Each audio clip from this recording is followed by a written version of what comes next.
पद्मावती रेसिपीमध्ये तुमचं खूप खूप स्वागत आहे। आज दाखवणार आहे तुम्हाला झणझणीत पिठलं। त्यासाठी लागणारं साहित्य बघा।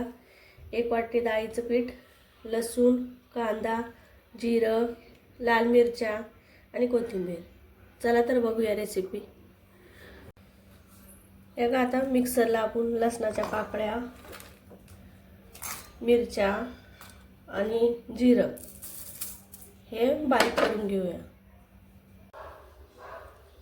फोडणीसाठी साहित्य घेतलंय बघा। तेल घेतलंय मोठा चमचा एक, कांदा चिरून घेतलाय बारीक, जिरे, मोहरी, हळदी पावडर, मिरची, जिरं आणि लसूण वाटून घेतलंय आणि कोथिंबीर आणि हे डाळीचं पीठ।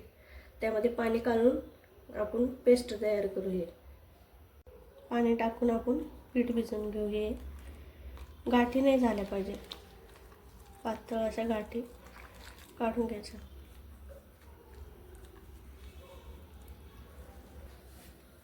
बघा पीठ पाणी टाकून असं मस्त करून घेतलं। गाठी अजिबात नाही राहायला पाहिजे पिठात। छान शिजले पिठलं, चांगलं शिजू द्यायचं पिठलं। डाळीचं पीठ पिठलं खमंग लागतं।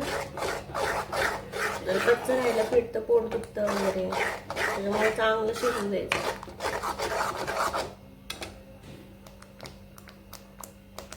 वरून कोथिंबीर टाकते। आपलं झणझणीत पिठलं रेडी आहे। तुम्हाला रेसिपी आवडल्यास लाईक करा, कमेंट करा, शेअर करा आणि सबस्क्राईब करायला विसरू नका। धन्यवाद।